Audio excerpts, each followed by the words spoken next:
A agência de imigração anuncia aumento de até 100% nos valores pagos por serviços imigratórios. Com 3 vírus respiratórios circulando, escolas de Massachusetts podem retomar o uso de máscaras faciais. Após caso de atleta da NFL, médicos alertam para risco de ataque cardíaco em jovens esportistas.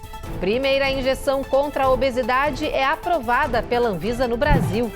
E empresas dos Estados Unidos ajustam salários de acordo com a inflação para assegurar os funcionários. Se você já trabalha no mercado americano, agora é um excelente momento para você pedir o seu aumento salarial.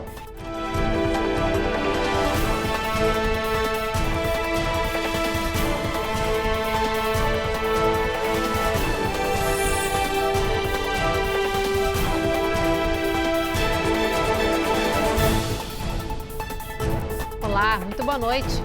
Essa nossa edição começa com uma informação importante para quem está pensando em iniciar um processo na agência de imigração daqui dos Estados Unidos. Esse é o nosso destaque do dia.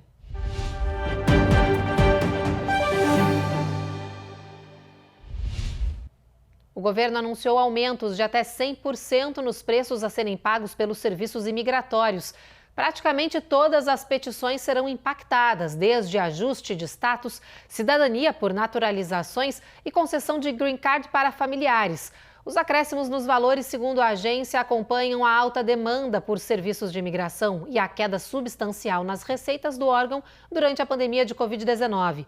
A USCIS disse que hoje 96% do seu orçamento vem das tarifas pagas pelos imigrantes e apenas 4% de financiamento federal. Conforme determina a lei do país, agora essa proposta de aumento vai ficar disponível por 60 dias para consulta pública antes de entrar em vigor. E agora uma notícia para a nossa comunidade de Massachusetts. No estado, aumenta o movimento para que, na retomada das aulas nas escolas neste inverno, as crianças voltem a usar as máscaras faciais para se proteger da nova onda de Covid, da gripe comum e da infecção respiratória RSV, que interna milhares de menores nos hospitais neste começo da estação. A Giovanna Locatelli nos traz agora todos os detalhes dessa iniciativa no estado. A recomendação das autoridades está sendo que professores, funcionários e alunos usem a máscara por pelo menos 2 semanas, agora no retorno às aulas depois do feriado de final de ano. As escolas públicas de Boston e a Comissão de Saúde Pública da cidade salientam que o uso da máscara está sendo um pedido e não uma ordem. Serão um total de 8 dias letivos, começando agora no retorno às aulas até o dia 13. O distrito vai fornecer as máscaras descartáveis. Segundo as autoridades, o cuidado é prevendo um período de alta transmissão de gripe, Covid e outras doenças respiratórias. E o uso das máscaras nos próximos 8 dias letivos deve ajudar a manter todos em segurança na sala de aula e também no ambiente escolar. Inclusive, algumas escolas têm como procedimento, no retorno às aulas, de chamarem aos poucos os alunos para irem até a enfermaria da unidade escolar para fazerem o teste.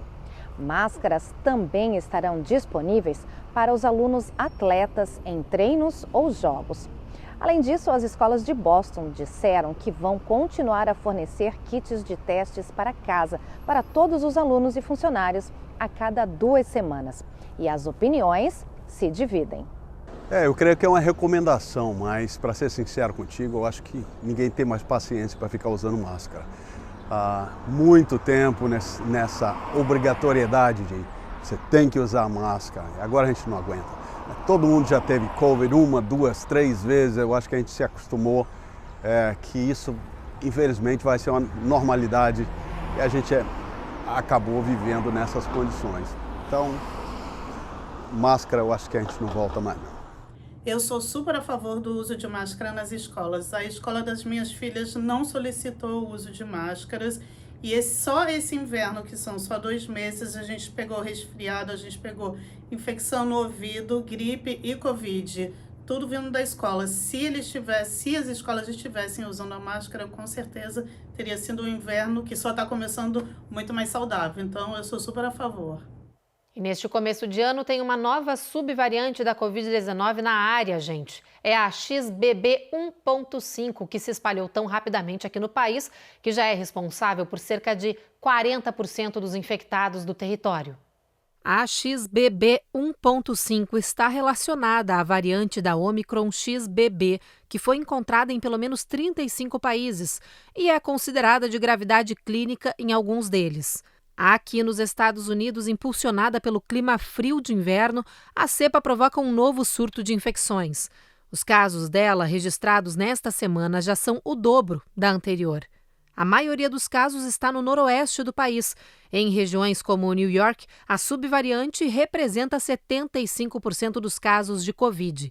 O CDC alerta que essa cepa pode ser mais transmissível do que todas as outras, embora ainda não se saiba se ela tem efeitos mais graves. Para especialistas em saúde pública, é cada vez mais importante diminuir a propagação da doença. Só assim dá para evitar o surgimento em escala de novas variantes. Na pior das hipóteses, corremos o risco de ter variantes que podem fugir da proteção das nossas vacinas e terapias atuais, alerta o professor da Divisão de Doenças Infecciosas do Centro Médico da Universidade de Vanderbilt. Neste momento, as autoridades de saúde estão preocupadas com novos possíveis surtos de Covid com o fim do recesso de final de ano e com as tempestades de inverno, que colocam em vulnerabilidade a saúde de milhões de pessoas. Depois do intervalo, tem uma boa notícia. Neste começo de ano, muitas empresas daqui do país estão aceitando conceder aumentos salariais para manter os funcionários. E tem reportagem especial sobre uma inovação da medicina, uma injeção contra a obesidade que foi aprovada para uso pela Anvisa no Brasil.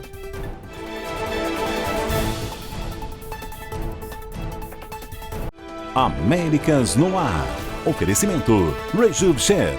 Melhore agora sua qualidade de vida.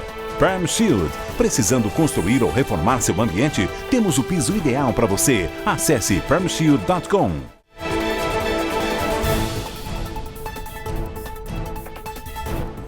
O mercado de trabalho forte neste começo de ano levou muitas empresas a darem aumentos generosos para os funcionários, num esforço para evitar a saída deles e a busca por empregos que pagam melhor.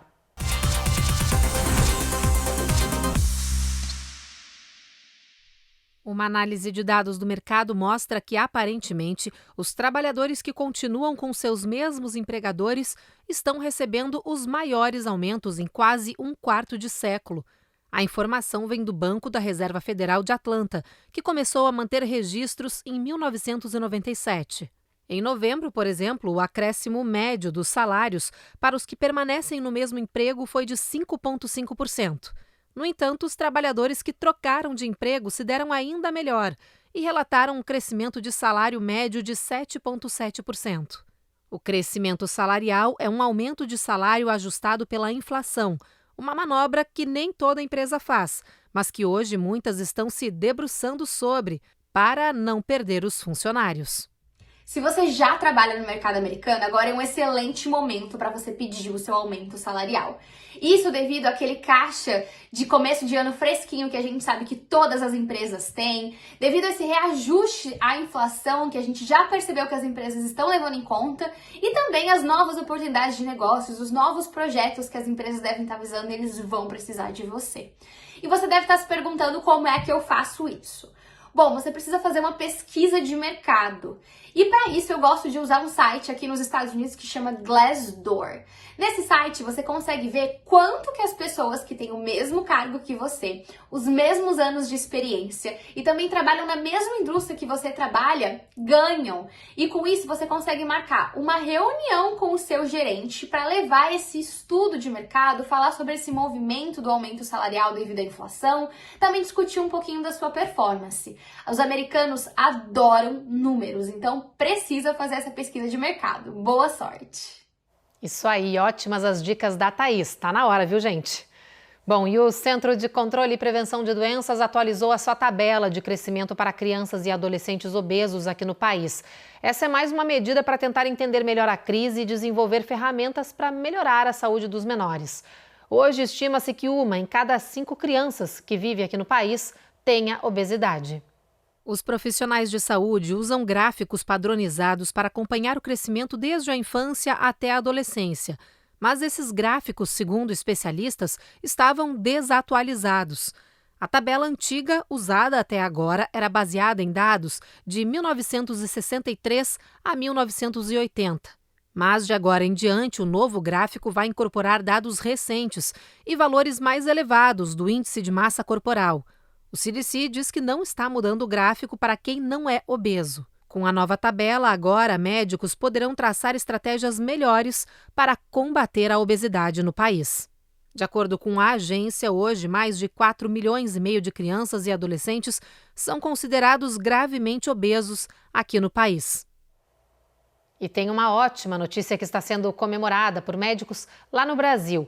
A Anvisa aprovou o uso do primeiro tratamento semanal para a obesidade, uma injeção que pode fazer com que pessoas doentes percam até 20% do peso corporal.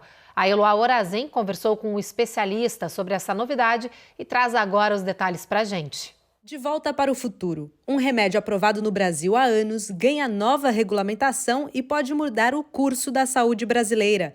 Previamente validada para o tratamento do diabetes, a semaglutida acaba de receber o aval da Anvisa para ser também administrada no combate à obesidade, uma condição que deve afetar quase 30% da população brasileira até 2030, segundo dados da Federação Mundial da Obesidade. No Brasil, a semaglutida já está disponível desde 2018, tá? Mas na sua formulação aprovada para terapia injetável semanal para o diabetes do tipo 2, tá? Assim como ocorreu nos Estados Unidos e no resto do mundo. Depois, no ano de 2022, nós tivemos o lançamento da semaglutida via oral, através de comprimidos, né, de uso diário, também com a finalidade do tratamento do diabetes do tipo 2. Agora nós tivemos a aprovação da semaglutida para as injeções semanais com finalidade de tratamento da obesidade. A diferença são doses, né? A forma possológica e as doses terapêuticas, que a dose aprovada para o tratamento da obesidade é superior à dose aprovada para o diabetes do tipo 2. E o que a gente sabe é que ainda há um caminho para que esta medicação, com o nome comercial destinado em bula para o tratamento da obesidade, ainda precisa percorrer um caminho regulatório para aí sim chegar ao comércio, né? Às farmácias propriamente ditas, para que as pessoas possam comprar. As pesquisas envolvendo a semaglutida para o combate à obesidade mostraram que 1 em cada 3 pacientes perdeu 20% do peso corporal.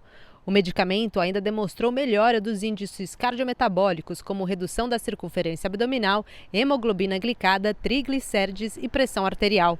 Apesar dos excelentes resultados, é preciso lembrar que não se trata de um medicamento destinado a fins estéticos. Terapias para obesidade que são utilizadas com finalidade equivocada, né, ou seja, para perda de peso por curto período, para objetivos pontuais, para uma viagem à praia, não são validadas. Nós não temos nenhuma terapia específica que entregue isso para esta finalidade, né? Até porque perdas de peso desprovidas de mudança de hábito de vida, né, inexoravelmente repercutirão em ganho de peso futuro.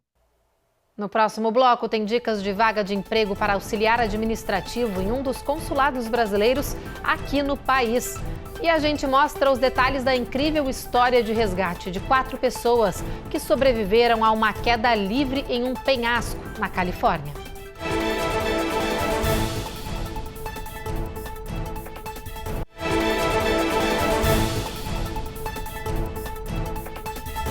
Estamos de volta e com uma prestação de serviço para quem procura emprego na área administrativa em New York.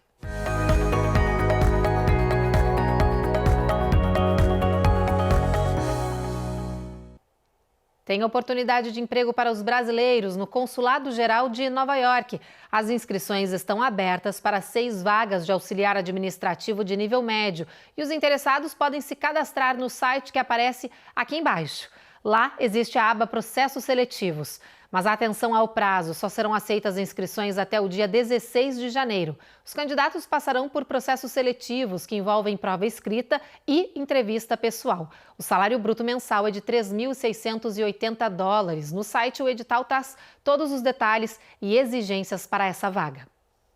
Agora, olha só essa história. 4 pessoas sobreviveram após um carro em que eles estavam despencar de um penhasco em San Mateo, na Califórnia, uma região conhecida por ser perigosa e por ter curvas sinuosas. Foi um resgate dramático que mais parecia saído de um filme. Foi preciso contar com mais de 30 socorristas de múltiplas agências e 3 helicópteros para, enfim, salvar a vida das pessoas que despencaram penhasco abaixo em um carro. Depois de muitas horas de uma operação complicada, o resgate finalmente chegou até as vítimas, que estavam presas dentro do veículo. Tínhamos cordas de 300 pés e usamos quase toda para chegar até aquelas pessoas, diz um socorrista.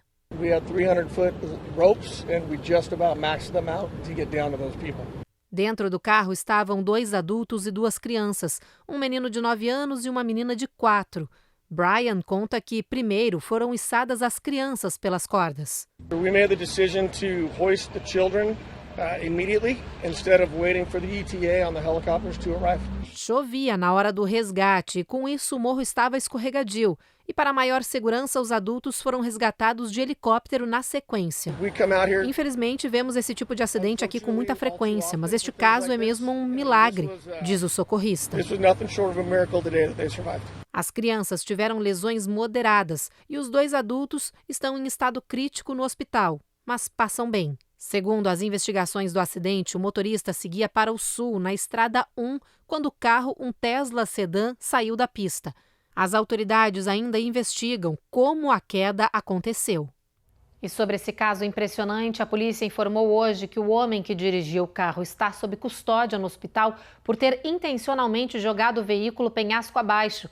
Ele será acusado de tentativa de homicídio e pelo crime de colocar menores de idade em risco. Ele é um médico radiologista e os outros integrantes do veículo eram, segundo a polícia, a sua esposa e os filhos. Agora a gente fala de uma nova lei que já está em vigor nas praias de Miami Beach, na Flórida. No passado, a gente mostrou aqui que a região queria banir os fumantes das areias. Bom, agora essa lei já está sendo aplicada. A Cone Rocha fala sobre esse assunto com a gente e nos explica como essas multas estão sendo distribuídas a quem contraria a nova regra. A partir de agora, a polícia de Miami Beach, na Flórida, já pode multar e até prender qualquer pessoa que estiver fumando na praia ou em parques públicos. O governador da Flórida, Ron DeSantis, assinou uma lei em junho do ano passado que permitia às autoridades locais a regulamentar o fumo de cigarro em praias e parques. A cidade de Miami Beach aprovou a lei estadual em 14 de setembro, para que ela pudesse entrar em vigor agora, em 1º de janeiro de 2023. Essas multas podem variar entre $100 e $500 e fumantes reincidentes podem pegar até 60 dias de prisão. Os vapings, charutos e cigarros sem filtro ainda são permitidos. Quem for pego fumando nas praias ou parques pela primeira vez terá que pagar uma multa de $100. Se o infrator for pego novamente, pagará $200. No caso de uma terceira infração dentro do período de um ano, serão $500 e aí já se tornaria uma violação criminal. Segundo as autoridades, as prisões podem ser feitas a critério da polícia. Organizações e voluntários que trabalham com a limpeza e conservação das praias e oceanos comemoraram a aplicação da lei em Miami Beach. De acordo com a Ocean Conservancy, as bitucas de cigarros são o lixo número 1 encontrado nas praias da Flórida. Depois do intervalo, a gente fala sobre os riscos de ataque cardíaco em pessoas jovens, depois que o país segue em choque com o caso de um atleta da NFL que colapsou no gramado e está internado em estado grave. E mais, a gente revela o ranking recém-divulgado sobre quais são as 10 cidades mais baratas para se viver aqui nos Estados Unidos.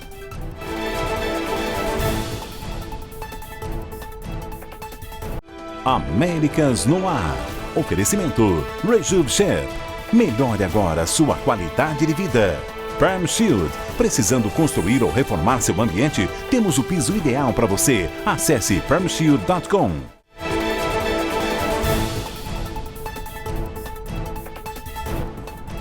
Agora a gente fala sobre o caso do jogador de futebol americano Damar Hamlin, que aos 24 anos sofreu uma parada cardíaca durante um jogo da NFL nessa semana. Ele continua internado e respirando por aparelhos. O caso repercute no país e na nossa comunidade e muita gente está debatendo sobre os cuidados que os mais jovens precisam ter para não correr o risco de ter uma parada cardíaca como essa. A repórter Carolina Camargo tem os detalhes dessa história para a gente. O jogador do Buffalo Bills, Damar Hamlin, continua em estado considerado crítico. Depois de sofrer uma pancada em campo, o atleta teve uma parada cardíaca e precisou ser ressuscitado na frente dos colegas e do público. O que causou a condição de emergência ainda está sendo pesquisado, mas especialistas em saúde dizem que uma possibilidade é um fenômeno chamado commotio cordis. Trata-se de uma ocorrência muito rara. O golpe no peito pode ter acontecido no exato momento do ciclo cardíaco, desencadeando uma arritmia com risco de vida. De acordo com médicos, não está associado a problemas cardíacos pré-existentes ou causados pela Covid. Quando essa condição ocorre, é extremamente importante iniciar a CPR e a desfibrilação no tempo menor possível. De acordo com uma pesquisa publicada pela Sports Health, a ressuscitação dentro de 3 minutos resultou em uma taxa de sobrevivência de 25%. No entanto, quando a ressuscitação é atrasada além de 3 minutos, a taxa cai para 3%. Nos Estados Unidos foram registrados apenas 200 casos como o do jogador desde 1995. Apesar de rara, a condição é mais comum em atletas meninos e jovens. Segundo a American Heart Association, essa é a principal causa de morte no beisebol juvenil nos Estados Unidos. Não é comum, é raro. Quais são as causas de parada cardíaca? As mais comuns são diretamente ligadas às doenças do coração, né, doenças isquêmicas e outras, ligadas a doenças do aparelho respiratório, ligado a doenças vasculares, como AVC, e temos as causas outras que são por envenenamento, por choque elétrico, por choque hipovolêmico, que está diretamente também ligado ao trauma, né? E temos também outras causas, como por exemplo o uso abusivo de estimulantes, que às vezes os atletas têm usado estimulantes para melhorar a sua performance e alguns desses estimulantes não são detectados no exame antidoping. Então, o uso também de estimulantes fazem com que tenha essa parada cardíaca, tá? Mas neste caso foi diretamente relacionada ao trauma, a um trauma direto no tórax. Agora a gente fala de clima, mais especificamente do papel das baleias. Elas podem desempenhar um papel importante no combate às mudanças climáticas. Os cientistas dizem que encontraram na espécie um aliado importante, mas que muitas vezes é esquecido. Pesquisadores dizem que as baleias podem armazenar até 150 toneladas de emissões de carbono que aquecem o planeta. Os dados foram revelados no documento Tendências em Ecologia e Evolução e mostram que esses gigantes dos mares podem armazenar carbono de forma muito mais efetiva do que animais menores. Para os cientistas, as baleias também são dispositivos de carbono importantes devido ao seu tempo de vida. Algumas delas vivem até 100 anos ou mais, tornando esses bichos um dos maiores coletores de carbono vivos estáveis no oceano. Mesmo quando morrem, as carcaças das baleias afundam no mar e continuam a armazenar carbono. Hoje, 6 das 13 espécies de baleias estão em perigo ou vulneráveis no mundo. Pesquisadores dizem que proteger as baleias tem um benefício duplo. Ajuda a preservar a biodiversidade e a combater as mudanças climáticas. E agora está na hora da nossa previsão do tempo. Vamos ver aqui no telão juntos, pessoal, como está o clima amanhã no país? Em Boston, chuva, New York, tempo encoberto, Washington, mínima de 41. Na Flórida, Orlando com previsão de tempestade, mas em Miami, sol brilhando, máxima de 80. No Texas, em Dallas, sol forte e tempo encoberto em Houston. Em Dallas, repetindo, máxima de 62. Agora a gente chega lá em Seattle, em Washington, onde está nevando bastante e chovendo também, gente. Mínima de 47. Em São Francisco, na Califórnia e também em Los Angeles, muita chuva. A gente tem acompanhado que a situação por lá está bem grave, né? E em Las Vegas também bastante chuva, mínima de 41 graus. E atenção, inclusive, os moradores da Califórnia, viu? Muitas áreas do estado estão em situação de emergência por causa de um novo sistema de chuvas fortes que vai atingir a região da costa oeste do país. Segundo as autoridades, o que vem por aí é um evento climático com risco à vida. As chuvas devem se intensificar aos poucos durante esta semana e a próxima. A região norte do estado deve ser a mais afetada, segundo os meteorologistas.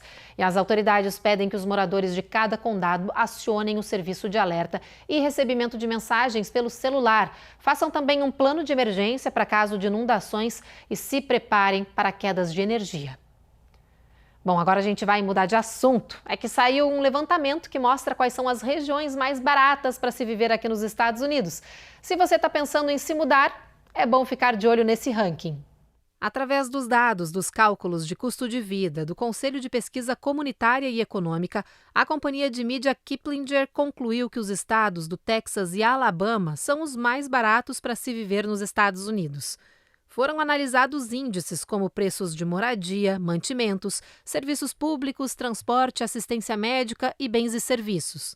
Ao cruzar os dados, foi possível, então, descobrir quais são as áreas metropolitanas com pelo menos 50 mil residentes, onde é mais fácil viver quando o assunto é dinheiro no bolso. Em primeiro lugar está Harlingen, no extremo sul do Texas, que tem em média um custo de vida 24,4% abaixo da média dos Estados Unidos. Na cidade de 423 mil habitantes, o preço médio de moradia, por exemplo, é 45% menor que a média nacional. Em seguida, na lista de lugares mais baratos para se viver no país estão Decatur, em Illinois, McAllen, no Texas, Kalamazoo, no Michigan, Tupelo, no Kansas, Anniston, no Alabama, Joplin, no Missouri, Mobile, no Alabama, Oklahoma City, em Oklahoma, e Conway, no Arkansas. Essa última é conhecida como a cidade base de empresas de tecnologia do Arkansas. O município também tem fama pela educação, com o apelido de A Cidade das Faculdades. E é com essa reportagem com dicas das 10 cidades mais baratas do país que a gente encerra o jornal de hoje. Eu agradeço mais uma vez a companhia de vocês e encontro vocês novamente amanhã às 7h30 da noite. Agora vocês ficam com mais um episódio da reapresentação da novela Jesus. Até amanhã, gente!